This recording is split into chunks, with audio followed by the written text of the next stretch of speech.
നമസ്കാരം. കർമ്മം, കർമ്മഫലം. ഈ കർമ്മം എന്ന് കേട്ടാൽ തന്നെ നമ്മുടെ മനസ്സ് നേരെ പോകുന്നത് പൂർവ്വജന്മങ്ങളിലേക്കാണ്. ഇപ്പോൾ നാം ചെയ്തുകൊണ്ടിരിക്കുന്ന കർമ്മത്തെക്കുറിച്ച് ഒരുപക്ഷെ നാം ചിന്തിക്കുന്നില്ല. കാരണം ഈ കർമ്മം എന്നുള്ള വാക്ക് ആക്ഷൻ എന്നായിട്ട് മാറ്റിക്കഴിഞ്ഞാൽ, പ്രവൃത്തി എന്ന് മാറ്റിക്കഴിഞ്ഞാൽ നമുക്കേവർക്കും ഇപ്പോഴത്തെ പ്രവൃത്തി ചിന്തിക്കുവാൻ സാധിക്കും. കാരണം ഇതെന്തുകൊണ്ടിങ്ങനെ പറയേണ്ടി വരുന്നു എന്നുള്ളതാണ്. കാരണം ഈ കർമ്മം എന്നുള്ള വാക്ക് കേൾക്കുമ്പോൾ തന്നെ നമ്മുടെ മനസ്സ് പൂർവ്വജന്മത്തിലേക്ക് ടാഗ് ചെയ്യുകയാണ്. കാരണം ഇതിങ്ങനെ കേട്ട് ശീലിച്ച് കർമ്മഫലം അനുഭവിച്ചു കൊണ്ടിരിക്കുകയാണ് എന്നുള്ളതാണ്. ഇന്നലെ ചെയ്ത കർമ്മത്തിൻ്റെ ഫലം ഇന്ന് ലഭിക്കുമോ എന്ന് ചോദിച്ചു കഴിഞ്ഞാൽ അബ്സല്യൂട്ട് സെൻസിൽ പറയാൻ പറ്റില്ല. പക്ഷേ ഇന്നലെ ചെയ്ത കർമ്മം തീർച്ചയായിട്ടും അതിൻ്റെ റിസൾട്ട് ഉണ്ട് എന്നുള്ളതാണ്. ഒരു നല്ലൊരു ഉദാഹരണം പറയാം. നമ്മളുടെ ഭക്ഷണം കഴിക്കുന്നത് നാം തിരഞ്ഞെടുക്കുന്നു, ചൂസ് ചെയ്യുന്നു. വിവേകം കൊണ്ട്, അവനവൻ്റെ ബുദ്ധി കൊണ്ട് ഞാൻ ഇന്നത് കഴിക്കും, ഇന്നത് കഴിക്കില്ല എന്നുള്ളത് നാം തിരഞ്ഞെടുക്കുകയാണ്.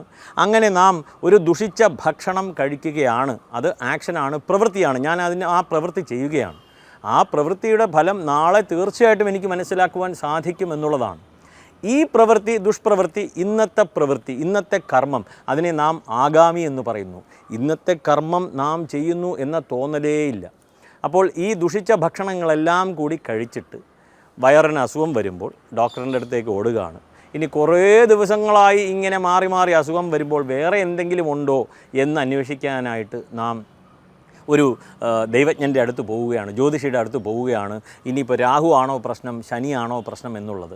തീർച്ചയായിട്ടും നമുക്ക് ചെയ്യുവാൻ സാധിക്കുന്നത്, വേദങ്ങളും മറ്റു ശാസ്ത്രങ്ങളെല്ലാം തന്നെ പറയുന്നത്, ആഗാമി കർമ്മം നമ്മുടെ കയ്യിലാണ്. നമ്മുടെ ചിന്തയ്ക്കനുസരിച്ച്, നമ്മുടെ ബുദ്ധിക്കനുസരിച്ച്, നമ്മളുടെ വിവേകശക്തി അതിനനുസരിച്ച് നാം പ്രവൃത്തി ചെയ്ത് മുന്നോട്ട് പോകുവാൻ സാധിക്കും. അത് മാത്രമേ മനുഷ്യന് സാധിക്കുകയുള്ളൂ. നല്ല ഭക്ഷണം കഴിച്ചിട്ടും നല്ല ആരോഗ്യം, അതിലേക്കായിട്ടുള്ള ഒരു റൊട്ടീൻ, ഒരു നിത്യം ഒരു അനുഷ്ഠാനം പോലെ കുറേ എക്സസൈസും കാര്യങ്ങളും എല്ലാം ചെയ്തിട്ടും അസുഖം വരികയാണെങ്കിൽ അത് നമ്മുടെ കയ്യിലില്ല. വേറൊരു ഉദാഹരണം നമുക്ക് നോക്കാം. നാം ശ്രദ്ധിച്ച് വണ്ടി ഓടിക്കുകയാണ്. എങ്ങാണ്ടോ ഓടിച്ചുകൊണ്ടിരിക്കുന്ന മോട്ടോർ സൈക്കിളോ ഓട്ടോ റിക്ഷയോ നമ്മുടെ സ്കൂട്ടറിൽ തട്ടുകയാണെങ്കിൽ നമ്മൾ ഒരിക്കലും നമ്മളെ കുറ്റപ്പെടുത്തില്ല. ശ്രദ്ധിച്ചാണ് നാം ഓടിച്ചത് എന്നുള്ളതാണ്. അല്ലാതെ 120-ലോ 150-ലോ നാം ഓടിച്ചു കൊണ്ട് പോവുകയാണ്, വണ്ടി എവിടെയെങ്കിലും തട്ടി എന്നുണ്ടെങ്കിൽ നാം എന്തിനെയാണ് ആരോപിക്കുന്നത്? പൂർവ്വകർമ്മത്തിനെയാണോ അല്ല ഇപ്പോൾ ചെയ്ത പ്രവൃത്തിയെയാണോ, കർമ്മത്തിനെയാണോ ആരോപിക്കുന്നത് എന്നുള്ളതാണ്. കാരണം ഇന്നത്തെ ചിന്താഗതി അങ്ങനെ മാറിക്കൊണ്ടിരിക്കുകയാണ്. സമൂഹ മനസ്സാണ്. ഒരു അച്ഛൻ മകൻ്റെ അടുത്ത് പറയുകയാണ്, മോനെ സ്പീഡിൽ പോകരുത്, 100-ൽ ഓടിക്കരുത്, സിറ്റിയാണ്, എവിടെയെങ്കിലും തട്ടി വീഴും, ആക്സിഡൻ്റ് ആവാൻ സാധ്യതയുണ്ട് എന്ന് അച്ഛൻ മകൻ്റെ അടുത്ത് പറയുമ്പോൾ, ഇന്ന് മകൻ 120-ൽ വണ്ടി ഓടിച്ച ശേഷം തിരിച്ചു വന്ന് അച്ഛൻ്റെ അടുത്ത് പറയുകയാണ്, അച്ഛാ ഞാൻ 120-ലാണ് ഓടിച്ചത്, എനിക്കൊന്നും പറ്റിയിട്ടില്ല, കണ്ടില്ലേ എന്നുള്ള ഒരു ചിന്താ പദ്ധതിയിലൂടെ ഇന്ന് നാം നീങ്ങുകയാണ്. ഇതെന്തുകൊണ്ട്, എവിടെ തുടങ്ങി, ആര്, എങ്ങനെ, എപ്പോൾ, എന്ത് എന്ന് അറിയുവാൻ സാധിക്കുന്നില്ല. ഇവിടെ പറയുവാനായിട്ട് ഉദ്ദേശിച്ചത്, കർമ്മം എന്ന് പറയുമ്പോൾ തന്നെ പ്രവൃത്തി എന്ന് ആലോചിക്കുക. ഇന്നത്തെ പ്രവൃത്തി നാം നല്ലവണ്ണം ചെയ്യുക, ഇല്ലെങ്കിൽ അത് മാത്രമേ നമ്മുടെ കയ്യിലുള്ളൂ. ഈ പ്രവൃത്തി എന്ന് പറയുമ്പോൾ ആ പ്രവൃത്തിയെ നാം ശീലം എന്നുള്ള കാര്യത്തിലേക്ക് നാം അടുപ്പിക്കും, ഇല്ലെങ്കിൽ ടാഗ് ചെയ്യണം. രാത്രി നേരത്തെ കിടക്കുക, രാവിലെ നേരത്തെ എണീക്കുക, കുളിക്കുക, നിർമ്മാല്യ ദർശനത്തിനായിട്ട് ക്ഷേത്രത്തിൽ പോവുക, 15 മിനിറ്റ് പ്രാർത്ഥിക്കുക, സ്കൂളിൽ പോകുക, പഠിക്കുക, ഇതെല്ലാം തന്നെ പ്രവൃത്തിയാണ്.